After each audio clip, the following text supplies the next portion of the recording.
just you get to choose. Right? Like here's the scenario. The environment gives us something which can be perceived as negative, can be perceived as not working, can be perceived as problematic. The world's ending.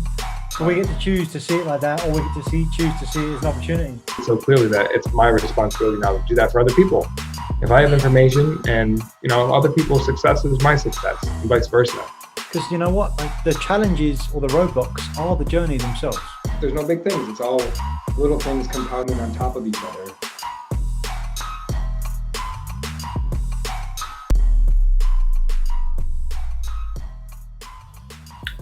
Hey, Coach. Coach Podcast, Truth Seekers. Here we go. We just say it's been a couple of weeks since we've done this. I guess recording this, we're right at the end of April here, and so I thought what would be relevant to think about is that given that's the case, if we use this little 2 or 3 week time period as a little moment in time, a little magic moment in time, what would be your reflections of what that period of time has meant for you? Say the whole of April up until now. So it's the 27th today. What's that been about for you, Coach? Yeah, I feel like I'm prepared to answer this question, even though I didn't know that you're going to answer it. My favorite. My business has been going through a bit of a transformation. I am dedicated to injecting more fun into my practice. I think I've been getting caught up into this. I gotta feel like a corporate-y person and let me straighten my tie here, even though I don't wear a tie. Like just that feel to making an impact and a difference for my clients. And I want to get away from that. I got resistance to that. It doesn't feel good. Doesn't feel right to me. So I've been reflecting a lot on, okay, well, what does that mean? How do I get back to having fun and creating impact for my clients? And what I've come up with is more content creation, maybe some more coursework. I want to offer some free accessibility to things that people might want to learn or know that will help them no matter what their background is. And then from there, if people want to grab more time or learn more or go deeper about a particular subject, then there's a call to action with a particular resource or something that I'm offering there. So that's the answer. I feel more confident than I have, at this point in the month and maybe earlier in the month with what that might look like. And I'm just entering into the content creation portion for something that will be released in May. And to be honest, probably will be complete before this episode comes out, which I think will be near the end of May anyway. Wow. That's pretty cool, especially given the perhaps pause that you had prior to that. Is this the top of like those things coming together? Is this the precipice? Are we over the precipice of that reflection before of you saying, okay, where do I want to go with this? And then it was that realization of feeling like you had to make this a corporate experience. Because I haven't heard you say that before. Yeah. Yes, this is the advanced. I feel a more comfortable, confident than I have all month. And actually what that looks like. I'm also letting go of it being perfect, right? I know that it's not, there's going to be tweaks here, but I'm also, the reason I'm saying that is because I could see this being templated or repurposed with different subjects. So I got like a drip campaign and, like little teasers out there about my own personal experience. So that's part of this too, is sharing more personal stuff about myself and my journey, knowing that, people will read it and it'll help them in their journey. So whatever topic I pick, I think I've narrowed down a topic for this first one. It'll be a different topic, but it'll be the same format and drip leading up to the course in the class, same call to action after, and then we rinse, recycle, and repeat after that. Awesome. And then where did the fun come in? It was just you were looking for the opposite of the corporate feel? Yeah, so I think it's more a matter of, this goes back to the internal, external, and the attraction model, is that the content I'm going to be producing is not necessarily geared towards, what do people want? Or what do I think might be valuable for other people? It's coming from a place of, this is my story and what I've dealt with. Like, hey, who else is out there that this resonates with? And let's talk more about this. So the fun comes in like me creating the content and me getting serious about which is funny. That's kind of an oxymoron. But like my journey and my story, right, and what I've been through, that's fun to me. Like I find fun in talking about and describing and working through, much like we do on Truth Seekers here, what I've gone through and how I've navigated that into a place of success. Yeah, we often talk about, just because things are serious doesn't mean you've got to take it. Well, excuse me, just because you're taking things seriously doesn't mean they've got to be serious. All the way around on both sides of that, right? It's like you can have that tension together. That's cool. That fun part resonates with me a lot. And I think I've told that story before. For me, it's like working in the corporate world where people would have fun, or I see people do it and being very against it because I started off so young. I didn't want it to appear to be the immature person because that would be just proving that. So I stopped a long time, and then just had that realization through my coaching journey that, the only time it's not fun is when you're not having any. And we're the people that are in charge of having any. So just choose to have some and it will be. Yeah. So I like that. I mean, it obviously helps doing things that you find innately fun. But I like scratching your own itch, right? It's like just do the stuff that you feels good to you. And the people that it will resonate with are the people that it resonates with. It doesn't matter. Again, that's what we do here. Can we keep doing things for other people? We'll run out of things to do, and we'll spend our time finding out what those things are, and then they may or may not resonate for us. But if we just do the things that already resonate for us, then we just do that anyway. Right. So it comes full circle. Mm-hmm. Isn't that wild? It is. It is crazy world, crazy life that we live. So, might I ask the same question to you, Coach? The month of April, first month of Q2, right? What does that look like for you? Gone, by the way. I've already been sharing that with my clients this week. Hey, remember, do you know that we are already 1/3 through Q2? It seems like ago when I was saying, hey, be careful, we've got 1 month left of Q1. Are we where we need to be, right? Creating some of that urgency. I had one client this week and we crushed it on a call. I said to him, do you know this is the first time we've worked together this month? He had a couple of family things going on. He didn't show up for a call. And that was the thing from the call that floored him the most. Couldn't believe it. Time just goes so quick the more we've got going on. So I think it's why it's so important just to do a little bit of reflection. But I knew going into April it would be I was going to say special, but maybe special, but more like a specific and a different month for what's going on, because all the stuff was laid out. I had a week and a bit away, a family vacation. It was my birthday, and so I knew that all the weeks were already taken care of, and so here we are. Like last week in April, even though it's not made till Monday, it kind of works out really well. But like for me, it's just gone by in a flash. Quick, I suppose, is the word that I would use to describe April. But and that's why it's worth taking a beat to look back and see what it was filled with, because there's still lots of stuff happened for sure. Now, I really enjoyed. We're working on a talk presentation that we're doing next week, and I really enjoyed the push and the extra juice, that urgency that I needed to focus on creating a lot of that, mostly from last week, and that was cool to be able to go and step up to that again, and just reminded me of flashes of how things were a couple of years back, but perhaps not quite as intense for as long. Yeah. It's good. So yeah, that's how I feel about that. How might you utilize your philosophy with like reflection, recovery, and what was the last one? Go. What's the last gear? Yeah, the first one's execution, rest, and then reflection. Yes. Yeah. So what percentage are you now, and are you entering into? Where am I?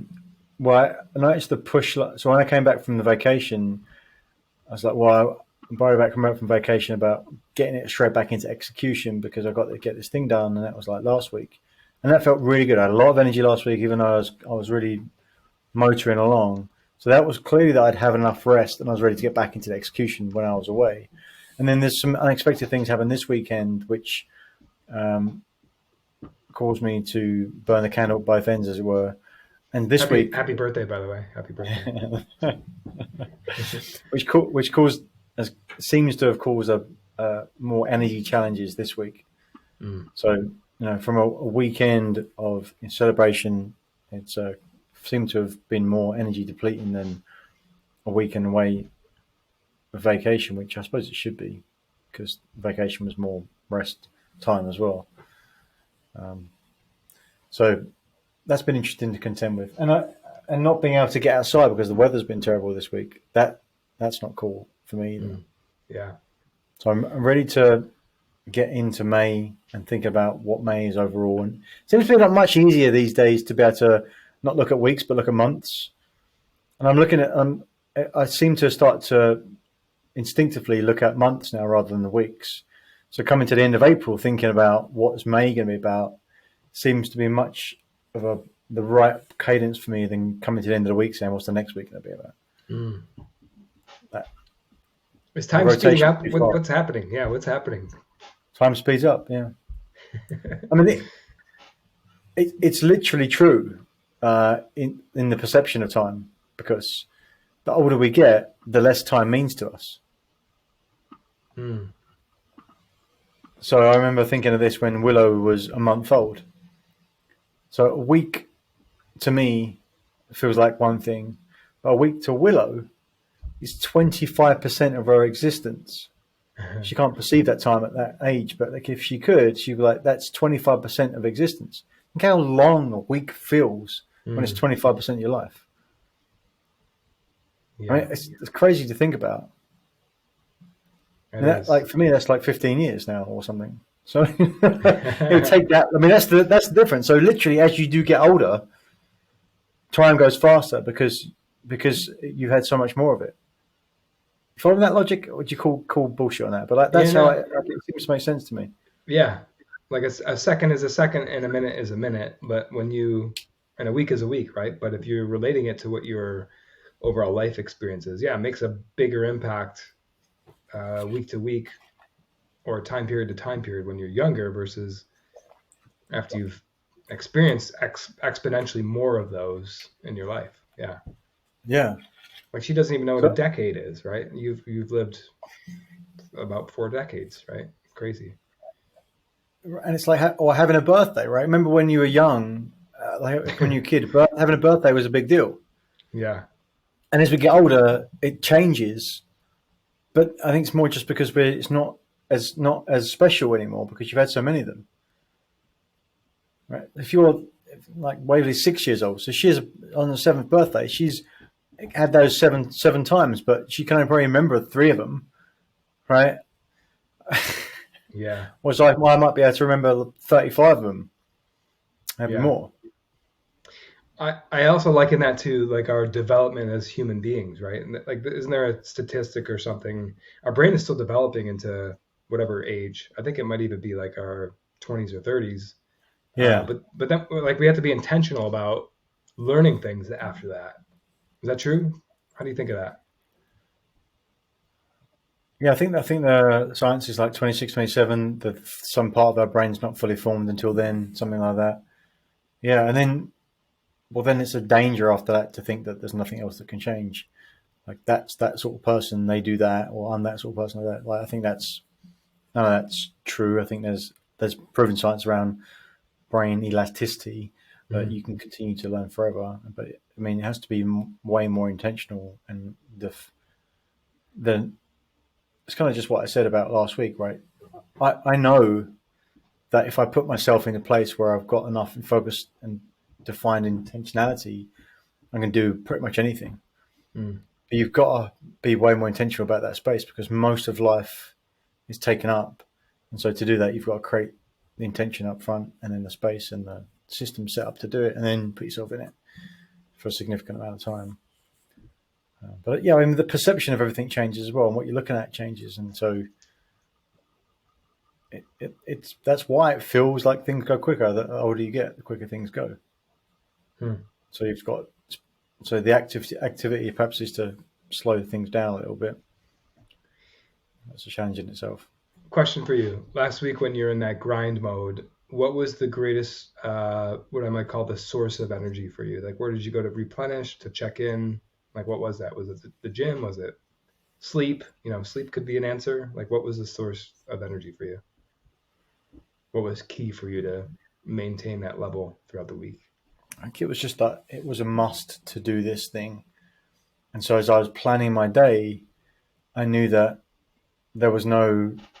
I mean, it's back to we only get what we must get, right? And if there's a way to get away with things, then our mind and body's going to take that route if it can, because like it's just a survival thing, right? If there's an easier way to do something, and oftentimes that easier way is not doing the something, that will be the default because it uses up less resources. So we've got to be intentional about doing it.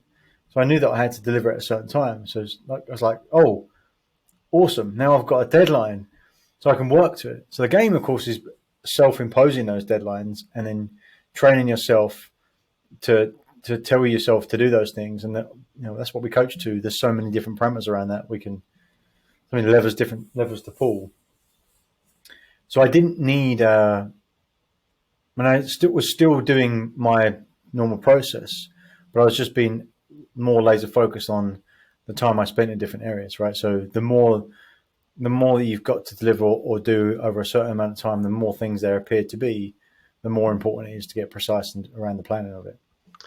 So it's so interesting to me. So the answer is actually the conundrum, like where the amount of work that you had to do gave you more energy. So not only was it not the problem, but whatever, like the object, right? But it also was a source for you to go to get the energy that was required to accomplish what you needed to. That's interesting. I think that's a function of how I've set out to develop myself over the last several years. So it's the stress or the function of the work, right? But stress is like any stimuli, if you will.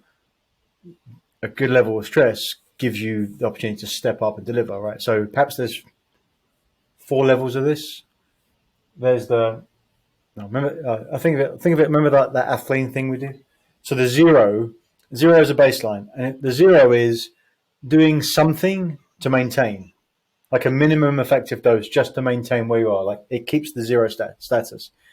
Not doing anything drops you below 0.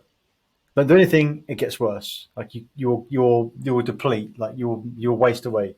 So there's 0 and there's a below 0. It's worth considering. And then there's a +1, and the +1 is doing that extra bit of push, which gets you to a place that you don't often go to, but you can do it, and so you can do it, and you can do the activity, so you can grow from that +1 place.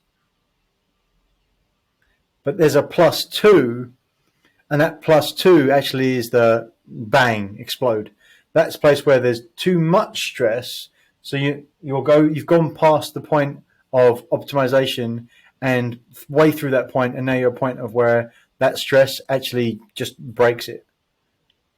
So think of it like working out, right? If you're going to go and do a squat, you don't want nothing on the bar, right? Because it might be baseline or under baseline. You want enough that's going to be hard to get through. But if you suddenly put 1,000 pounds on that bar, you're snapping some shit.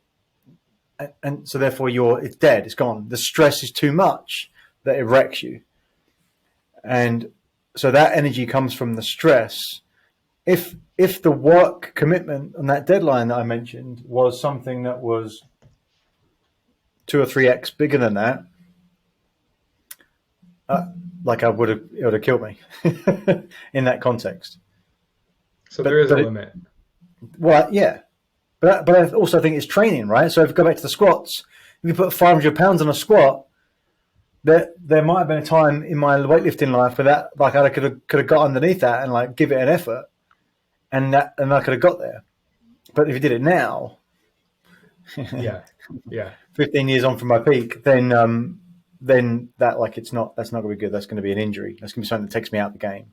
Yeah. Right. So, like, but who knows, right? I guess the game is to play is around that stress level, which is the place where it's the +1 where it's giving you the more the push and the +2 breakage.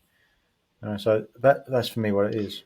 So let me ask you this. So there's another version of the same question. So if maybe it wasn't it wasn't needed to have a different source of energy. Did you notice anything when it finally calmed down that you were drained, or that it took a toll on you in any way, shape, or form, or was it just good? You just stretched the elasticity of the rubber band and you were fine? Well, that's why I'm thinking that I'm tired this week is because I didn't get the gear change of the rest in between. Got it. Because, as you know, as soon as we submitted that version of that document that we wanted to submit last week, I went downstairs and I found that my brother was here, and then I clicked my fingers and it was Monday, and And so that wasn't my plan. Yeah. yeah, well, just brief explanation. What your brother lives in the neighborhood, right? He lives close by. Yeah. No, he flew in from England and was here Oh, from okay. Thursday till Monday, and so my plan for that weekend was delayed and changed, and so when it came to like Monday, Tuesday, and it's Thursday as we record this, I'm still like I'm building things back up, but yeah, I'm definitely I'm having to go find the energy right now rather than it being Haha. right in front of me. Yeah, so maybe I'll ask the same question, but for next week, like, is there a source of energy that you might go to aside from, hey, I just got to step up, like, well, I'll get my must here. Is it sleep? Is it working out? Like, what do you feel like you got to go back to the well to that maybe you didn't get the opportunity to do this weekend? Is it rest, right? Is it just like doing Yeah, nothing sometimes? yeah, it's doing that. It's all of those things, Coach. And it's like the recipe for this week is a bit different from the recipe that some other weeks. I Sure. think that's a key thing to remember. Like, see all the time with clients is I don't think people come out and say, "Give me the silver bullet," because people know there's no silver bullet, but they're also not consciously aware that like it's a combination of things. Like it's a different. Might need 10% of this today and 20% of something else. And other days those percentages fluctuate on the scale. It's first things first for me is get back to the gym. That's the thing that snaps me out of it as a reset, and then from that I tend how I feel from that. Yesterday I did my first leg day this month.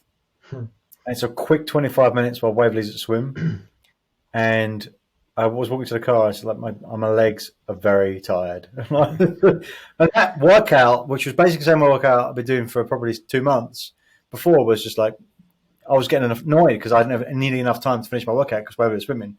Yesterday was plenty, and my legs are in pieces. But they get so 2 or 3 workouts ready this week. But weekend plans have changed a little bit, unfortunately. But making the most of what opportunities out there, I'm going to do a lot of more restful work and physical work connection as well. Yeah, it's So yeah, it's interesting because it's opposite ends of the spectrum there. Like, I'm gonna rest, but I'm getting into the gym too to get my energy back. Interesting. yeah, right. That's it. And in fact, I don't know if we talked about this before, but probably right. Yeah. I used to see the gym as being something where I would go out and lay it all out. Like any sort of workout would be just leave it all in there. And I remember like in the Muay Thai days in Jacksonville used to be like an hour training on a Saturday, sometimes an hour sparring as well. You come home and it's like 11 o'clock in the morning and have a shower, make some coffee and just go and like sit and stare at TV for 2 hours. Just like in that place where you've had a workout, you're just like, oh, you're so relaxed because of it, but you just like, and then I would come alive until like 3 o'clock in the afternoon. But so I thought that was really the only style of workout to do. And knowing that gives me energy going forward, but certainly not that day. But there's definitely a style of workout. So we've got that playing with that stress where it's enough just to wake you up, right? The 5 minutes of jump rope, right? The 10 minutes of yoga, the little 1 mile run, or all those different things to play with. 10 burpees, right? Some kettlebell swings, right? Whatever it is, there's a 5, 10 minute, 15 minute version of it which can give you the energy immediately.